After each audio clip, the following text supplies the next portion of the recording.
Hello there, welcome back. We're going to keep moving as I said earlier in the previous video. Today, grab a cheat sheet. This will be video number 2 of the restoration of the accessory drive. Alright, okay, real quick, I got something for Graham J4101.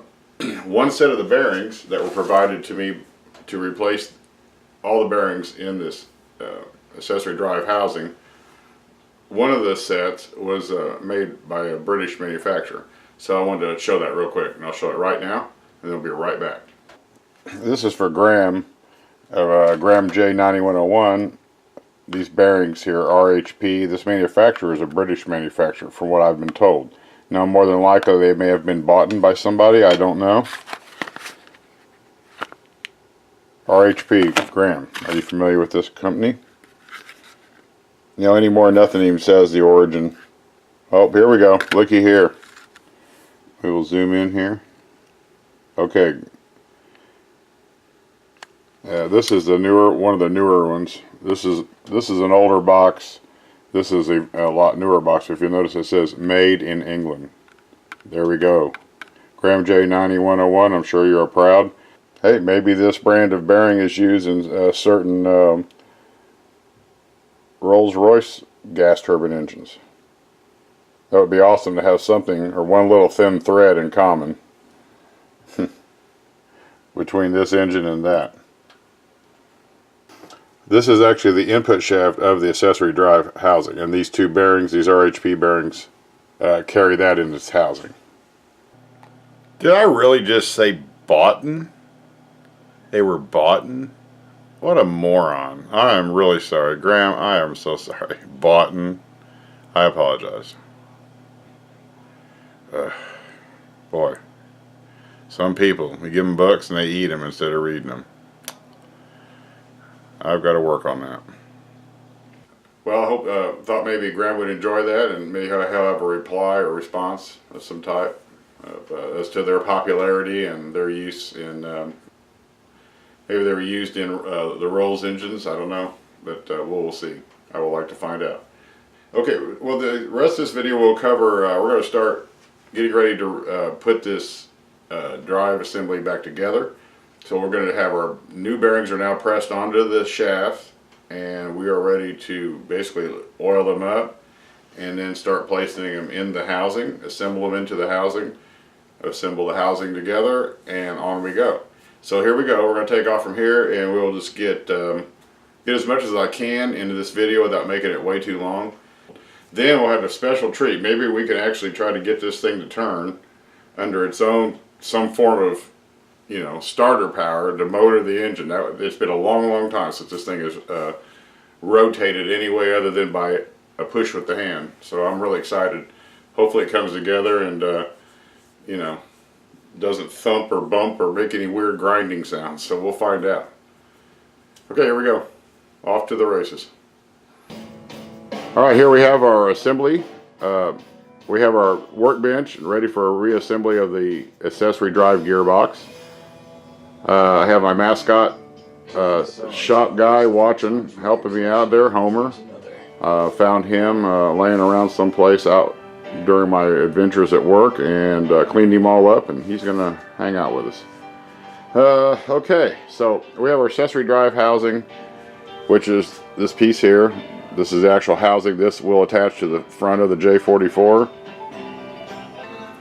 Okay, and then all the gear set and gear shaft and bearing assemblies fit into these recesses, and they all obviously intermesh and connect. And this is the front cover, or the front of the housing. We're looking at the inside of the front, so the opposite side of this, facing down, would be the face that to where you install your accessories, to which you would, this is the inside, which holds the bearing outer races in place. You can see here we have, these are shaft seals.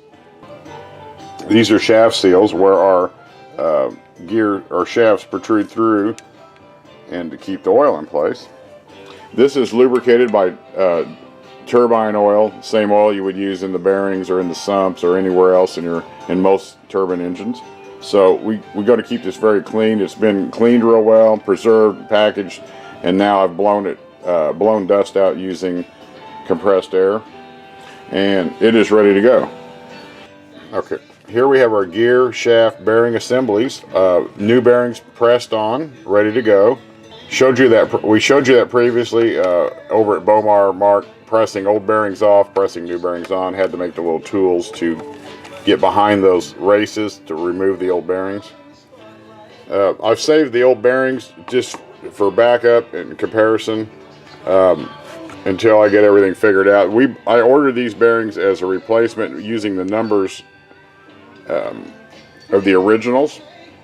So anyway, we'll be ready to start install these. I'm going to get the camera on the tripod, and we will go ahead and try to get some video of putting this thing back together and moving forward.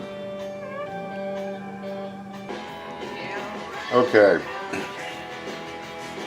we got these hardly started, but you have to get all these intermesh more or less, this group of assemblies, and then press them down into there. If not, you cannot install each one.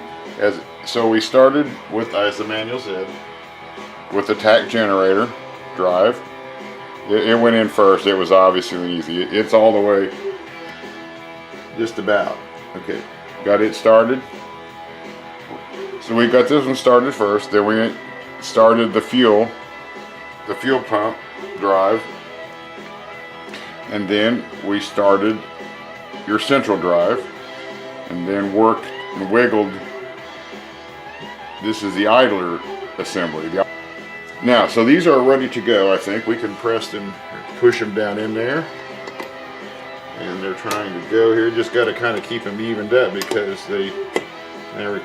They should seat against the spiral lock rings, and I think we have it. And as you see, if I turn one, it turns them all.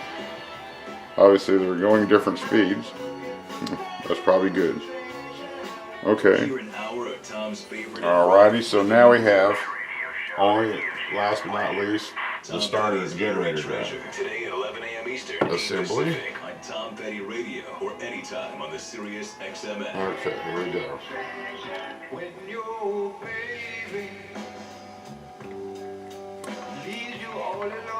Let's see if I can get this in place here.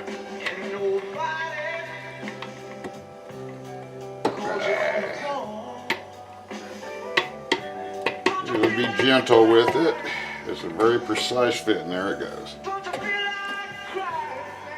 All fits in there pretty much. Hand pressure. Okay, so there we have our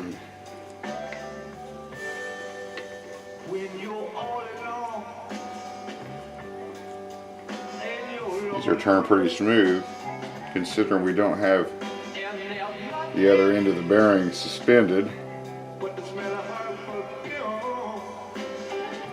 Yeah, we don't have this upper end, the front end of these shafts are not suspended because we don't have the front cover on, so these are turning pretty smooth.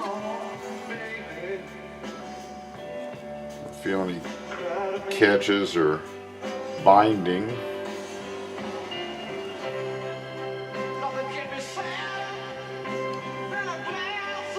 Alright.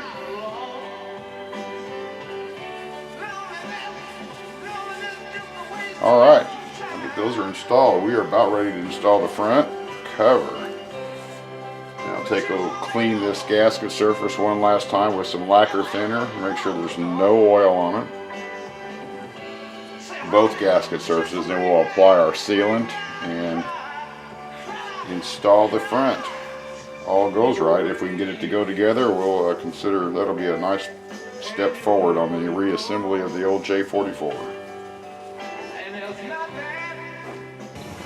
Getting ready to assemble accessory drive housing front cover. So we got our lacquer thinner here in the giant economy size.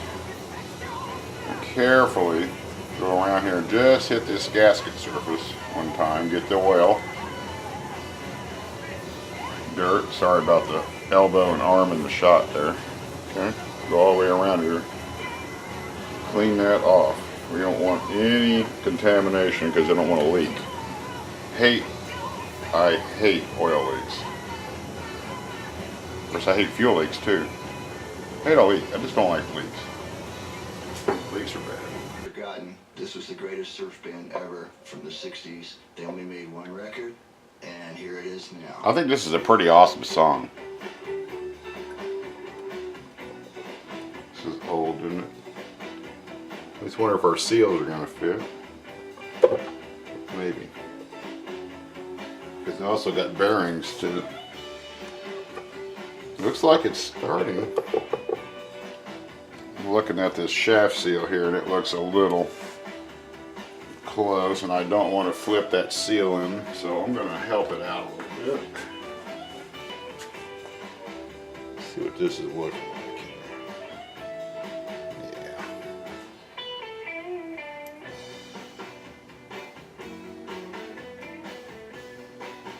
Just don't want to reverse that seal and flip it around. That would not be good. You just want to sometimes go around. Well, let's make sure it is happy before we play the bongo drums here. I think we might not quite. You may want to draw that up with some screws. How's that sound? So we will take a couple of these.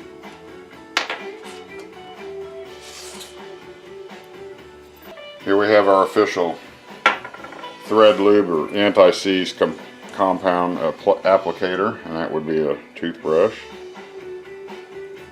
This toothbrush is probably, it could be 20 years old, I don't know. I've had it for a long time. Repurpose, I say. Okay, so look, as you can see here, we can just apply a thin coating on the threads of the bolt. Because mind you, this is an aluminum housing. So we always want to lubricate the threads, and you get proper torque readings when you tighten them, and to also prevent seizing. Heaven forbid. But you know that's not good when stuff when stuff that's 65 years old, you can't replace parts on it very easy, and so we don't want to tear anything up. Boy, that's just about borderline right there. It does start, but that's not much of a thread engagement. We'll have to persuade this carefully. We don't want to damage anything.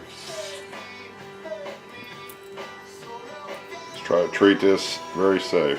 Okay, so this will be pretty monotonous. We can add it out, lubing the threads.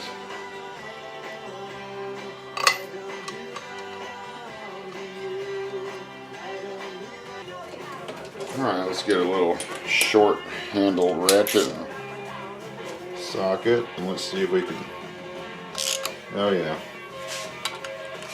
keep this fairly even. Use these screws.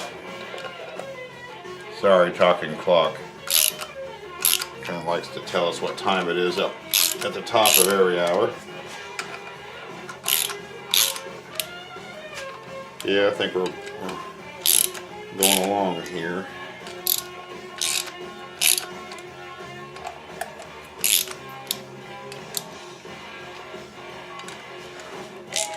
Yeah, there we go. They're snugging together. That is together. That one.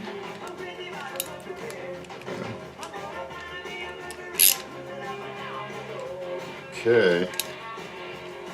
Well, we're going to go ahead and install the rest of these, coat the threads and install them, snug them up, and get them all in there hand snugged.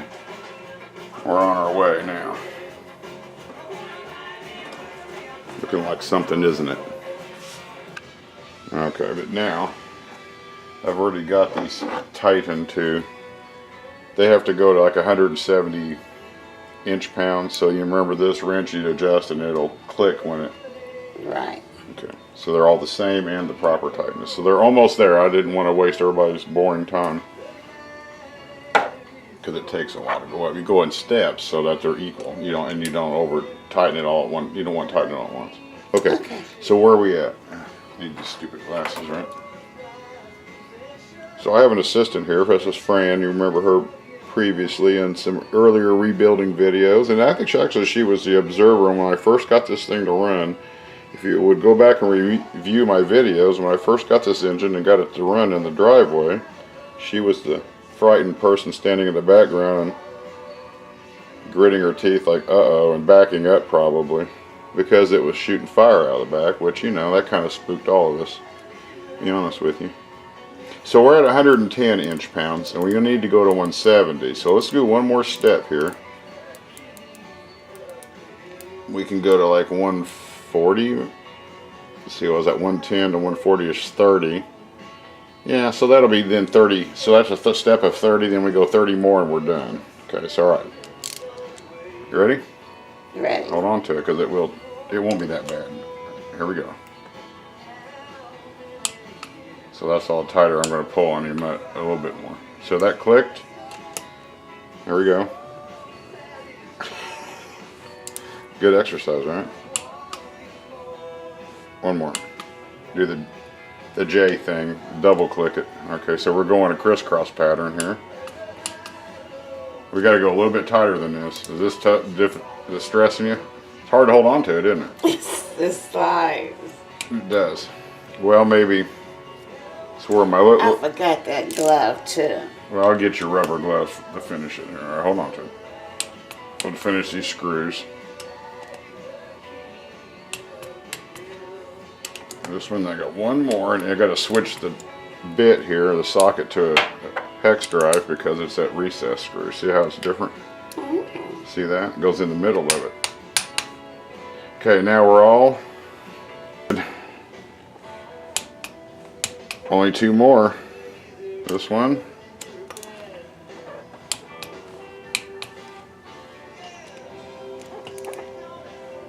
Hang on. One more. All right. So we got all of them now. Okay, they're tight. There you go. You feel better? Yeah, it's coming along. Looks like a piece, doesn't it? Now, see, can you turn that? It's easy to turn without breaking a fingernail. What? No, you can turn that shaft there, maybe. Oh, turn it. Yeah, try to turn it. It should turn. It's pretty easy. Yeah, see? Yeah. Notice it's not as easy as it was. Right. Well, these rubber seals are all dragging on that a little bit. Remember, they seal the oil from leaking out. Right, right. But they're dragging a little. Okay. Once that breaks in, and once that breaks in from running, it'll loosen up a little bit. So there you go. Okay. Thank you. You're welcome. Isn't that nice? Which is prettier, guys? The engine, the part, or the ring, the diamonds? I guess I'll bet you that all depends on the eyes of the beholder. I suppose they're both pretty in their own way, right?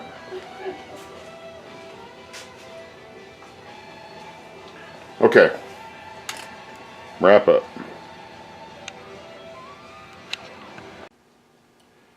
Well, there you go. We got it all back together.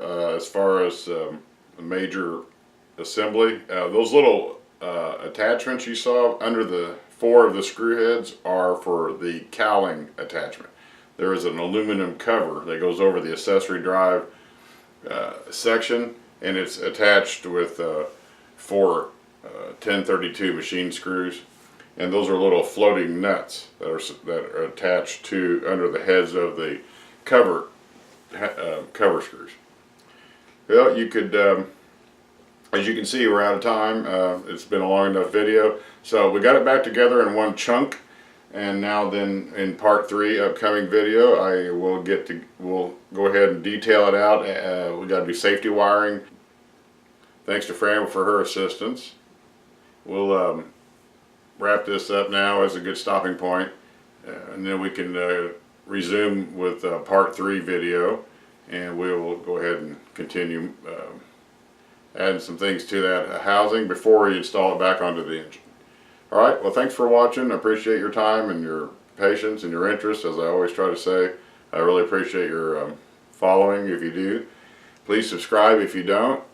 If you're interested in any kind of gear-headed type things like this, from time to time I get a chance to get some work done on it, produce a video or two, and get them uploaded. So So stay tuned. That's a really old expression from the days of radio, before television. So you could not miss any of the program, even after sponsors. Okay, well, thanks for watching. See you on the next one.